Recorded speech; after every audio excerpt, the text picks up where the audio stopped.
Mes professeurs de terminale, ils m'ont conseillé de venir dans cette filière, vu que c'était la suite logique. Et moi j'ai fait les portes ouvertes qui m'ont très intéressé, et les matières, au niveau des matières, tout ça c'était intéressant. Et le DUT ouvre quand même pas mal de portes après diplôme. Leur expression, comme le tutorat et relations internationales. Je crois que c'est l'an passé, 15 étudiants sont partis par Erasmus à travers l'Europe. Et puis la pédagogie par projet qui est mise en place, hein. 50% projets divers, hein. C'est pas spécialement que des projets techniques, hein. Aussi dans des projets sur la communication, les perfart, les relations internationales, les projets sur la robotique, l'automatisation des systèmes, etc., etc. 50% de notre formation se fait au travers des projets.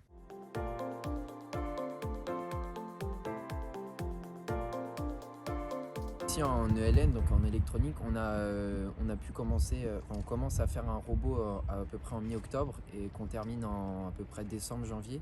Et ensuite, on va faire un concours où en fait le robot il doit éviter des obstacles et arriver le plus vite possible.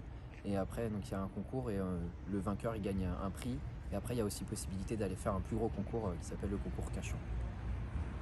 Le Fairfart, c'est un concours de performance artistique qui a lieu dans la matière expression et communication. Donc on est par groupe de 2 ou 3. Et on doit du coup mettre en scène une performance artistique qui... tous les GE2I y participent, tous les GE2I de première année. Et donc on élit un ou deux groupes par classe qui sont élus en tant que meilleure performance de leur classe. Et on va dans une salle de théâtre et il y a une finale entre tous les meilleurs groupes des classes de GE2I. Et c'est un bon moment convivial et assez cool.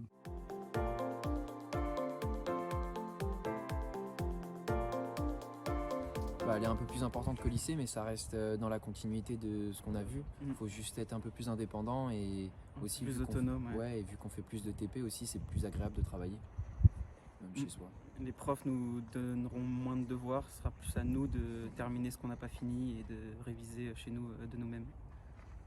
Donc faut savoir qu'on fait des semaines à peu près de 30 heures par semaine. Et ensuite, quand on rentre chez nous, il faut à peu près travailler 1 à 2 heures par soir pour essayer de faire le travail qu'on n'a pas eu le temps de faire en cours. En sachant que les profs, ils nous donnent pas forcément des exercices à faire chez nous, mais ils veulent qu'on essaie de travailler le plus en autonomie chez nous.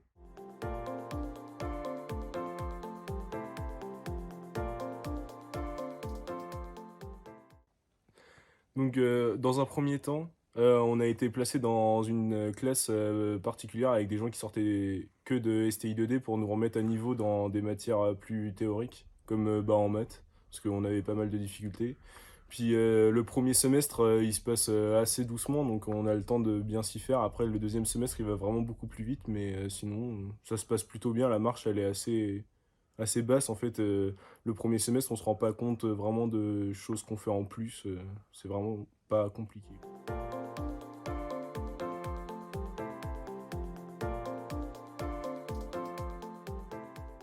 Donc, premier semestre, c'est un semestre d'accueil, on rentre dans la vie universitaire. Deuxième et troisième semestre, on va rentrer un petit peu plus dans le dur, on va dire.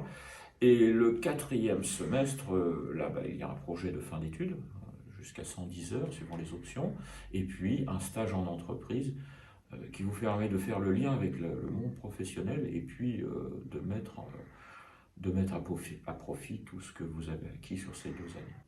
Alors à ça, je rajouterai les projets tutorés qui vont donc s'étaler sur semestre 1, semestre 2, avec une grande part de travail en autonomie attendue des étudiants.